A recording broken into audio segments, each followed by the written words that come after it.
धीरे बोल, कोई सुन ना ले। यह बात तो हम सबके कानों में पड़ी होगी और हमारे मुंह से भी कभी ना कभी निकली होगी। लेकिन सोचने की बात तो यह है कि यह वाक्य कब हमारे मुंह से निकलता है और कब हमारे कानों तक पड़ता है। क्योंकि ऐसी बातें जो हम गुप्त रखना चाहते हैं, वह हम दूसरों के कानों में नहीं पड़ना देना चाहते हैं। अक्सर परिवार में अशांति का कारण हम स्वयं ही होते हैं। हम इस बात को देख पाएँ या फिर भले ही ना देख पाएँ, पर यह असल सत्य है। क्योंकि जाने अनजाने मूर्खतावश हम खुद ही अपनी यह बातें दूसरों को बता देते हैं, और वही बातें जो जाने अनजाने हमने किसी दूसरे के सामने बता दी है, वही हमारे दुख का कारण बन जाता है, वही हमारे झगड़े का कारण बन जाता है। और फिर बाद में हमें पछतावा होता है, यह बात मुझे किसी और को बतानी नहीं चाहिए थी, मेरी ही गलती हुई, मैंने ही जाने अनजाने यह बात बता दी।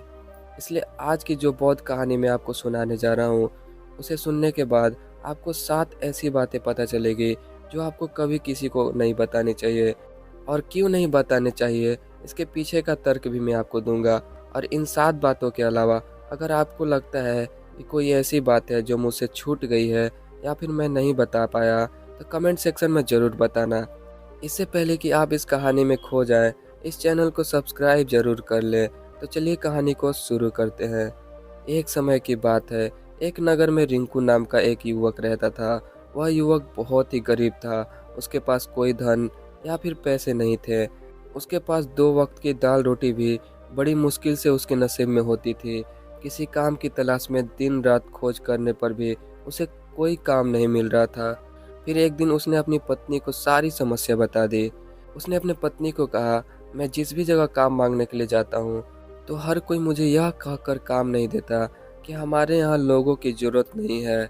मैं काम की तलाश कर कर के थक चुका हूँ। मुझे समझ नहीं आता कि मैं तुम लोगों का पेट कैसे भरूंगा, अपने बच्चों को कैसे पालूंगा। यह चिंता मुझे दिन रात खाए जा रही है।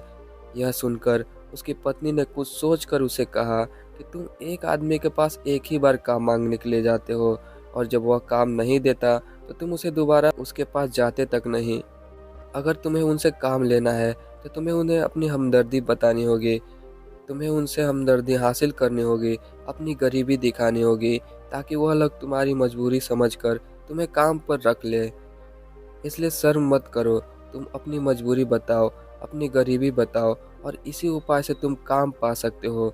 यह बात रिंकू के मस्तिष्क में बैठ गई और अगले ही दिन काम मांगने के लिए उसी सेठ के पास जा पहुंचा जहां पिछले दिन काम मांगने के लिए गया था। लेकिन इस बार उसने अपने हाथ जोड़कर सेठ से प्रार्थना की, उससे विनती की और बताया कि वह बहुत गरीब है और उसे काम की बहुत आवश्यकता है। वह जो कुछ भी उसे देंगे उसी में वह संतुष्ट हो जाएगा, पर कृपया करके मुझे अपने काम पर रख लें। उसकी यह हालत देखकर सेठ ने उसे अपने काम पर रख लिया और वह रोज काम पर जाने लगा। अंदर ही अंदर वो तो बहुत खुश हो रहा था कि उसे काम तो मिला, लेकिन उसे वेतन दूसरों लोगों से कम मिलता था। वही काम जो दूसरे लोग कर रहे थे, उन्हें ज़्यादा वेतन मिल रही थी और इसे कम वेतन मिल रहा था। जब इस बारे में उसे अपने सेठ से कहा तो सेठ ने कहा, देखो भाई, तुम्हें काम की ज़रूरत थी तो मैंने तुम्हें काम दिया। मेरा धन्यवाद करने के बजाय तुम मुझसे शिकायत कर रहे हो, यह कैसी भलमन चाहत है। यह सुनकर रिंकू चुप हो गया। बात तो कहीं ना कहीं सत्य थी। सेठ ने तो उसकी मजबूरी के हिसाब से ही उसे काम दिया है और इसलिए उसे अपने अनुसार ही वेतन देता था। लेकिन धीरे धीरे उसने यह बात अपने सगे संबंधी और अपने दोस्तों को भी बताना शुरू कर दी कि उसका सेठ कैसा आदमी है और उसे कितना वेतन देता है। समय बीत रहा था और रिंकू पूरी लगन के साथ अपना काम कर रहा था। अब परिस्थितियां बदलने लगी थी। सेठ अब रिंकू को दूसरे लोगों से ज़्यादा काम कराता था, वेतन उससे भी कम देता था। यह बात रिंकू के मन को बहुत खलती थी। वह दूसरों से ज़्यादा मेहनत कर रहा है और उनसे वेतन भी कम पा रहा है। इससे उसके आत्मसम्मान को भी बहुत गहरी चोट पहुंची। अब धीरे धीरे उसका मन अपने काम से हटने लगा। उसका मन काम में लगता ही नहीं था। जाहिर सी बात है, ऐसी जगह किसका मन लगेगा जहां आदमी को अपने आत्मसम्मान के साथ समझौता करना पड़े। इसलिए जल्द ही उसने अपने काम को छोड़ दिया और वह घर आकर खाली बैठ गया। अब उसके पास खर्चा चलाने के लिए पैसे भी नहीं बचे थे। इसलिए उसने अपने सगे संबंधी और दोस्तों से सहायता मांगना शुरू कर दिया। लेकिन उसके दोस्त उसके सामने तो दया का पात्र समझते थे, उसे दिलासा देते थे, लेकिन पीछे से उसका मजाक उड़ाते थे। वह कहते थे कि कितना बेवकूफ़ है, सेठ ने भी इसका फ़ायदा उठाया, इस बेचारे का पैसा ही रख लिया। अगर हम इसको पैसे दे भी देते हैं तो क्या ठीक है कि कल को ये हमारा पैसा वापस कर पाएगा। इसकी ऐसी हालत तो नहीं है, काम तो कुछ करता नहीं है, तो पैसे कहाँ से ला कर देगा। और इसी वजह से रिंकू की हालत दिन ब दिन खराब होती जा रही थी। अब वह दिन रात तनाव में रहने लगा। वही दोस्त, वही सगे संबंधी जो उसको अपने होने का दिखावा करते थे, वह उसे दया का पात्र समझ रहे थे, उसके ऊपर तरस आ रही थी। सब लोग आकर उसे ज्ञान तो बहुत देते थे, लेकिन उसकी सहायता कोई नहीं करता था। और अक्सर ऐसा ही होता है, ज्ञान देने वाले तो बहुत मिल जाते हैं, लेकिन मदद करने वाले, उंगली पकड़कर हाथ पकड़कर चलाने वाले कितने लोग मिलते हैं। एक दिन उसे पता चला कि पड़ोस के गांव में एक बौद्ध भिक्षुक आया हुआ है जो बहुत ज्ञानी है। रिंकू इतना तनाव में था कि उसे कोई रास्ता नजर ही नहीं आ रहा था, इसलिए जाने अनजाने उस बौद्ध भिक्षु के पास पहुंच जाता है। वहां पहुंचकर वो सीधे उसके पैरों में गिरकर रोने लगता है। वह रोते रोते अपनी सारी परिस्थितियां बताता है।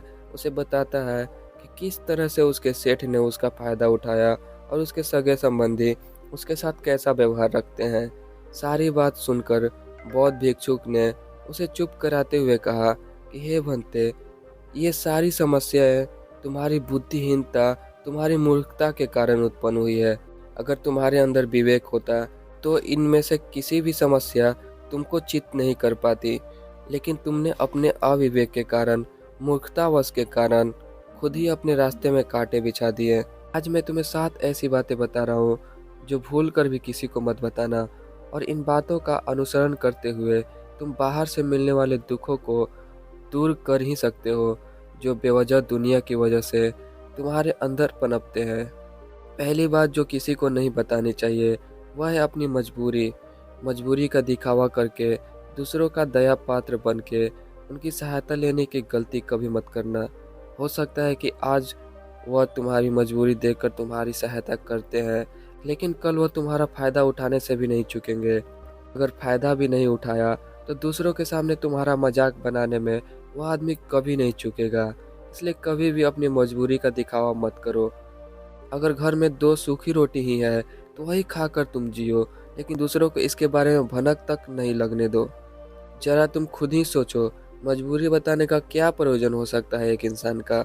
या तो वह दूसरों से सहानुभूति हासिल करना चाहता है या उससे कोई आर्थिक मदद चाहता है, लेकिन अगर दोनों ही परिस्थितियों में आप देखोगे तो दूसरा आदमी आपका फ़ायदा उठाने से कभी नहीं चूकेगा। और अगर वह फ़ायदा नहीं उठाया तो अपनी नज़र में तो वह आपको मूर्ख ही समझेगा, बेवकूफ़ ही समझेगा, और दूसरों के सामने आपका मजाक तो ज़रूर बनाएगा। इसलिए अपनी मजबूरी के बारे में कभी किसी को मत बताना। दूसरी बात जो किसी को भी नहीं बतानी चाहिए वह है अपनी अतीत की गलतियाँ और भविष्य की रणनीतियाँ। जरा सोचो कि अगर आपने अपने अतीत की गलतियाँ किसी दूसरे को बताते हैं तो उसका क्या प्रभाव होगा। वह गलतियाँ ठीक तो नहीं की जा सकती है, जाहिर है, तो उन्हें बताने का क्या प्रयोजन रह जाता है। आप अपने अंधेरेपन को खुद दुनिया के सामने बता रहे हो, खुद अपनी गलतियां दूसरों के सामने बता रहे हो। इससे उस आदमी की नज़र में आपका चरित्र घटित हो जाएगा और वह भविष्य में हमेशा आपको उसी नज़रिए से देखेगा। इसलिए किसी भी आदमी की नज़र में अपना चरित्र गठित मत होने दो। और जरा सोचो, आप व्यर्थ में ही अपने भविष्य की रणनीतियाँ दूसरों के सामने बता रहे हो।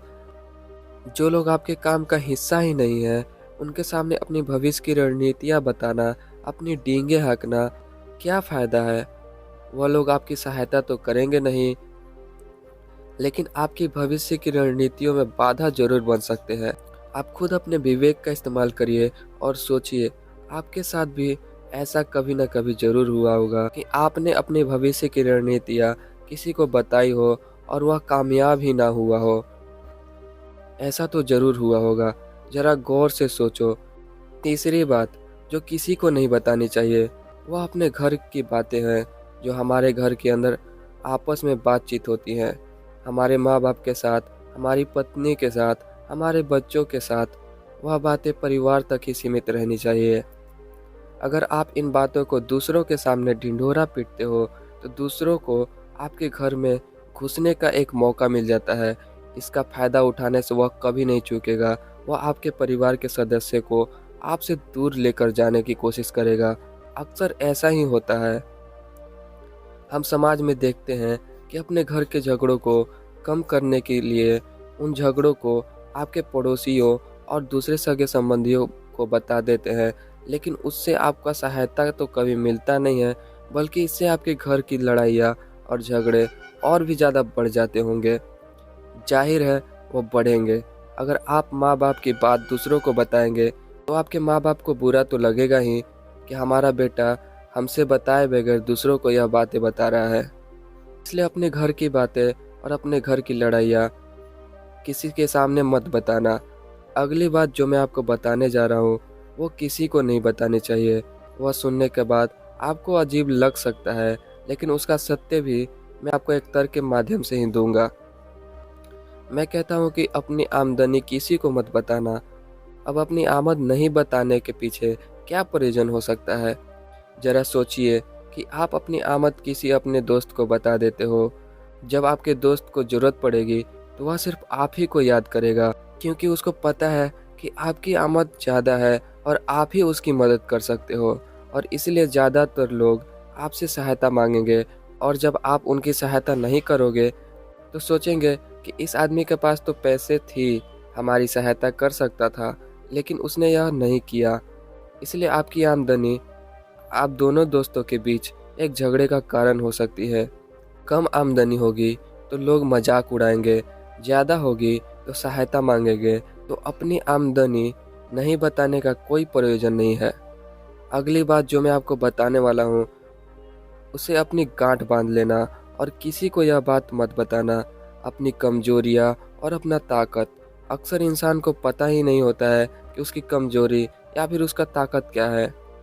लेकिन अगर आपको कमजोरी और ताकत दोनों ही पता है तो पहली बात कि आप बहुत बुद्धिमान आदमी हैं, और दूसरी बात कि आपको यह बातें किसी को साझा नहीं करनी चाहिए, क्योंकि अगर आपकी कमजोरियां दूसरों को पता चल गई तो आपकी कमजोरियों का फ़ायदा उठाएंगे, और अगर आपकी ताकत पता चल गई तो वही ताकत आपकी कमजोरी बन जाएगी, क्योंकि वह ताकत दूसरे आदमी को पता है और वह आदमी ताकत की काट भी ढूंढ लेगा। अपनी कमजोरी और अपनी ताकत अपनी पत्नी को भी नहीं बतानी चाहिए, क्योंकि इसके बाद आपको अपने घर में उनसे हमेशा दब के रहना पड़ेगा। अगली बात जो किसी को नहीं बतानी चाहिए वह है अपने मित्र और अपने शत्रु।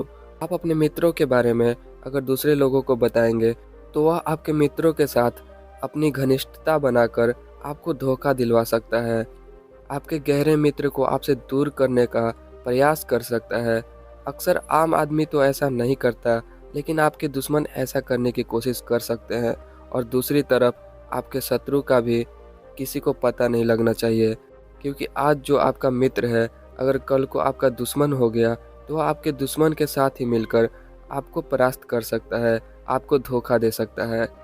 इसलिए अपने सबसे अच्छे दोस्त को भी अपने दुश्मन के बारे में कभी मत बताना। अगली और आखिरी बात जो मैं आपको कहना चाहता हूँ कि जब तुम दान करते हो तो दान के बारे में किसी को भी मत बताना। दान करना व्यर्थ हो जाता है, सब बेकार हो जाता है। जब आप दान करने का ढिंढोरा पीटते हो तो आप यह बता रहे हो कि मैं कितना बड़ा दानी हूँ, और यह आपके अंदर एक अहंकार निर्मित करेगा। इसलिए दान जितना गुप्त रूप से किया जाए उतना ही अच्छा होता है, उतना ही फलदायी होता है। जब आपका बायां हाथ दान कर रहा होगा तो आपके दाएं हाथ को भी पता नहीं चलना चाहिए। यह 7 बातें जो बौद्ध भिक्षु ने रिंकू को बताएं, इसमें संसार के सभी सिद्धांत छिपे हुए हैं। इन बातों का अनुसरण करते हुए आप अपने घर के सुख शांति बना सकते हैं और अपने घर के झगड़े को हमेशा के लिए दूर कर सकते हैं। आप इन बातों के बारे में अपने विवेक से भी सोचेंगे तो आपको यह बातें सच मालूम पड़ेगी। और हमारा कहानी सुनाने का मकसद यही है कि आपका विवेक जागृत हो, आप खुद उन बातों के बारे में सोचें जो आपको बता रहे हैं। और अगर हम गलत हैं तो आप कमेंट सेक्शन में यह बात ज़रूर बताएं जिस पर हम गलत हैं। और इसके अलावा भी अगर आपके पास कुछ बताने को है तो आप उन्हें कमेंट सेक्शन में ज़रूर डालें। तो दोस्तों, कैसी लगी आपको ये कहानी कमेंट सेक्शन में ज़रूर बताना।